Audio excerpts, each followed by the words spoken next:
Good morning students. In the last video मैंने आपको समझाया था what is scientific management and principles of scientific management. Scientific management क्या है?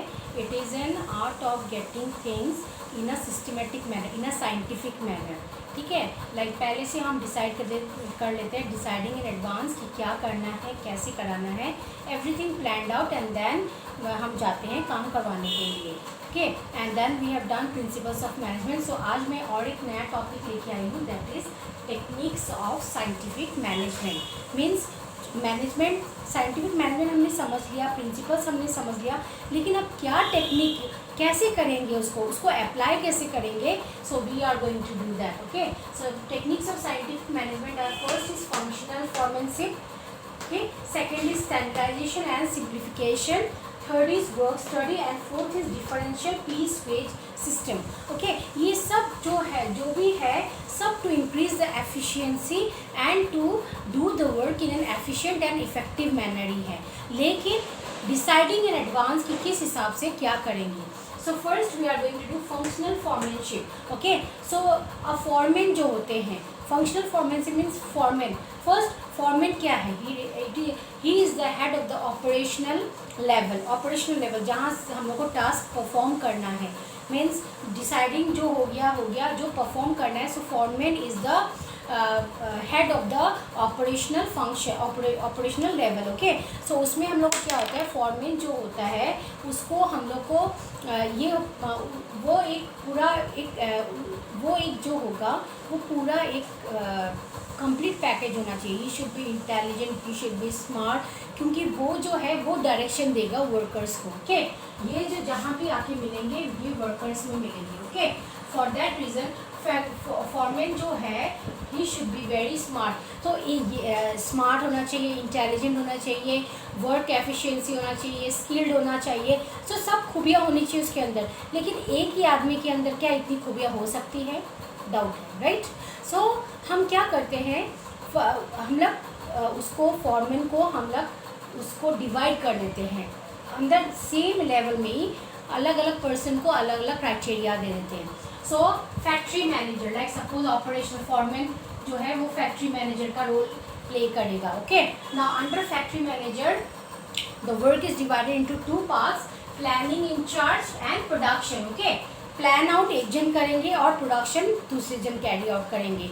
सो अंडर प्लानिंग ऑल्सो, जो plan out करेंगे कि काम किस तरीके से करना है, उसके अंदर चार पार्ट है: instruction, route, time and cost and discipline.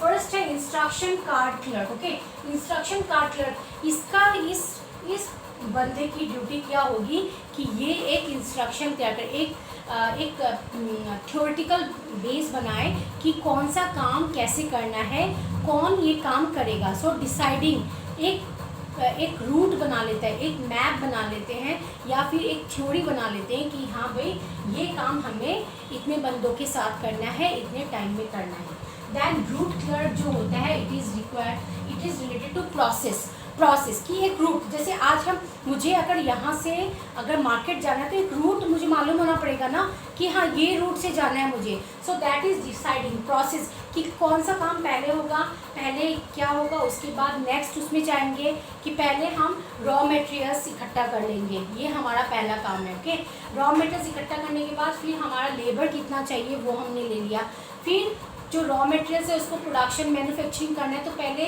कौन सा यूनिट में जाएगा उसमें डालना है, फिर नेक्स्ट में जाएगा। So it is deciding the route कि प्रोडक्शन से लेके कि स्टार्टिंग से प्रोडक्शन से मतलब स्टार्टिंग रॉ मटेरियल से लेके फिनिश गुड तक क्या क्या करना है, that comes under root clerk. Next is time and cost clerk, ये डिसाइड करता है कि कितने टाइम में काम ख़त्म होना चाहिए, डिसाइडिंग इन एडवांस कि इतना टाइम में काम ख़त्म हो जाना चाहिए, एंड उस काम को करने के लिए कितना कॉस्ट होगा, that should be planned. Okay, planning बिना तो कॉस्ट कितना भी जा सकता है, अननेसेसरी वेस्टेज हो सकती है। फॉर दैट रीज़न हम लोग पहले ही डिसाइड कर लेंगे कि कितना कॉस्ट लगना है। ओके, डिसाइड कर लेते हैं। Last is disciplinary. Okay, instruction ने अपना काम कर दिया, रूट अपना काम कर दिया, प्रोसेस बना दिया, टाइम बता दिया, कॉस्ट, लेकिन उन सबको एक्टिविटी को डिसिप्लिन करके भी तो रखना पड़ेगा, काम टाइम से कंप्लीट होना चाहिए, वो किसकी ड्यूटी होगी? So he should be responsible to carry out the discipline होना चाहिए वर्कर्स के अंदर, कि ऐसा नहीं कि there should not be chaos and confusion. जिसको मालूम है ऑलरेडी टास्क असाइन कर दिया गया है, सो उसको सिर्फ देखना है कि काम टाइम से हो रहा है या नहीं हो रहा है without any chaos and confusion. So this is the work of the planning in charge. Next is production. अब तो ये तो थ्योरेटिकल हो गया कि थ्योरी कर दिया हमने कि हाँ ये काम करना है, ऐसे करना है, वैसे करना है। Okay, now instruction is given. अब हमें चाहिए कि प्रोडक्शन कैसे होगा। ओके, सो प्रोडक्शन के अंदर again there are 4 types of person. Okay, ये क्या होते हैं? ये अपना लीडर होते हैं डिपार्टमेंट के, कि हाँ इनको ये काम दे दिया, तुम्हारे अंडर जो भी है उनको तुम गाइड करो। सो ये होता है speed boss. Okay, speed boss का मतलब क्या आता है कि टाइम, काम जो दिया है वो टाइम पे ख़त्म होना चाहिए। सो कितना स्पीड मेंटेन करना पड़ेगा, कितने टाइम पे वो ख़त्म होगा। So that is the work of the speed boss. Next is gang boss. Gang boss का काम क्या है कि to see that all the machines, जितना भी मशीन्स है, जितने भी रॉ मटेरियल्स चाहिए सब अवेलेबल है या नहीं, मशीन्स ठीक से काम कर रही है या नहीं। Okay, then repair box. Okay, repair box का काम क्या है? ये जो मशीन्स है वो अगर काम नहीं कर रही है सो उनको रिपेयर आउट करना, वर्कआउट करना कि वो ठीक से काम करें। And the last is inspector. Means inspector क्या, ये सबका काम देखेगा कि काम टाइम से कंप्लीट हो रहा है नहीं हो रहा, and production should be completed on time. So this is functional foremanship. Next is standardization and simplification. Standardization मतलब क्या होता है? एक स्टैंडर्ड पुट आउट करना। आज हम कोई भी प्रोडक्ट बनाते हैं तो उसका क्वालिटी मेंटेन करना पड़ेगा, राइट? सो क्वालिटी मेंटेन करने के लिए हमें एक स्टैंडर्ड बनाना पड़ेगा कि हाँ ये क्राइटेरिया है हमारा प्रोडक्ट का, ये हमें मिलना चाहिए। So that is setting of the standard. Okay, और वो स्टैंडर्ड ऐसा होना चाहिए कि वो एक बार बन गया, दूसरी बार कोई बात नहीं, नीचे थोड़ा क्वालिटी लो हो जाए, नहीं, we should maintain the standard. Standard maintain होना बहुत जरूरी। ये बहुत हर फैक्टर्स में हो सकता है। It can be raw materials, it can be workers, it can be the finish product. Okay, like Colgate का एग्जांपल एक लूँगी मैं। कोलगेट अभी तक भी सबको अच्छा लगता है and it is in demand. Why? Because they are able to maintain the same quality what it was before.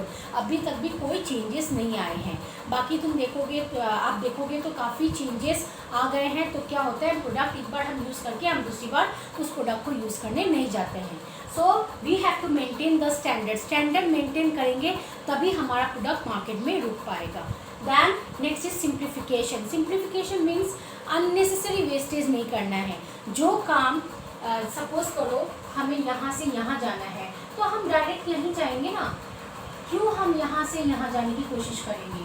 So that is removing the hindrances. जो भी है वो को कॉम्प्लिकेटेड नहीं करके जितना सिंपल वे में हम कंप्लीट कर पाएंगे that is more appropriate. Okay, like बहुत सारे प्रोडक्ट्स नहीं हम मार्केट में देके हम 2 ही प्रोडक्ट बनाएंगे, but they should be very standardized. Okay, they should be standardized. So simplification and standardization goes together. Okay, next is work study. Okay, जो काम कर रहे हैं उसके लिए भी हम लोग को बहुत चीज़ देखना पड़ेगा।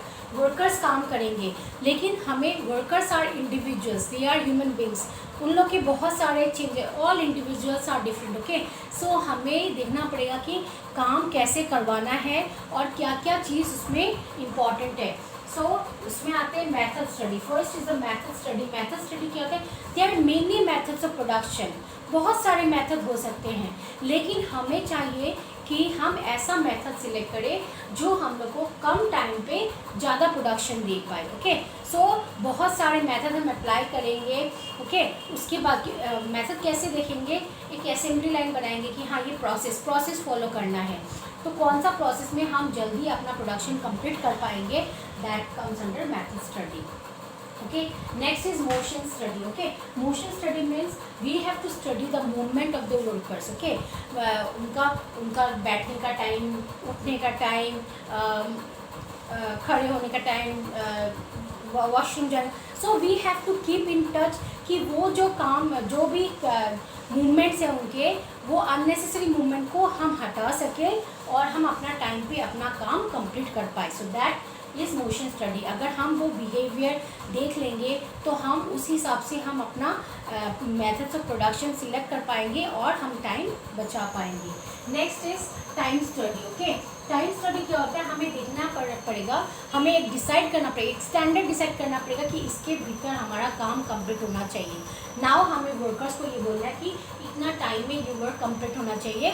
So that is keeping a standard time then actual time is compared. और अगर वो कम या ज़्यादा हो रहा है तो वी शुड फाइंड आउट। कम है तो बहुत अच्छा है, means the workers are very efficient, और अगर ज़्यादा है तो हमें पता न लगाना पड़ेगा कि क्यों ज़्यादा टाइम लग रहा है। So we have to keep in touch with कि मूवमेंट ज़्यादा हो रहे हैं, अननेसेसरी मूवमेंट ज़्यादा हो रहे हैं या क्या हो रहे हैं, we have to find out. And the last is fatigue study. Okay, so fatigue study is very important, क्योंकि देखो वर्कर्स जो है वो इंडिविजुअल्स है, ह्यूमन बींग्स है।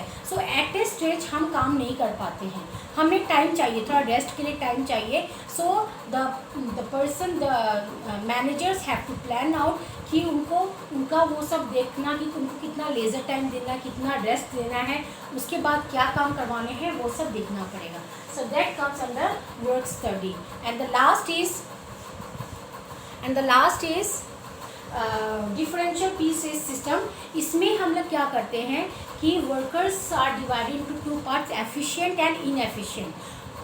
वेज भी दो तरह से डिवाइड की गई है कि एफिशिएंट को अलग वेज देंगे, इनएफिशिएंट को अलग वेज देंगे।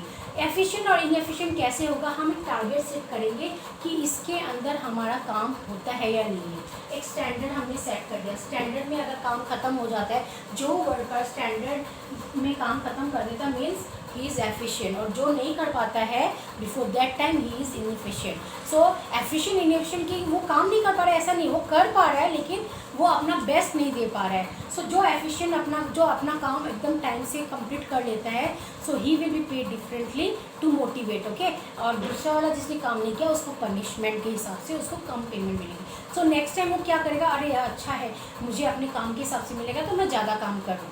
Okay, so that is to motivate the workers, okay, to pay the efficient workers, to punish the inefficient worker, and to motivate the workers. Okay, so this is techniques of management.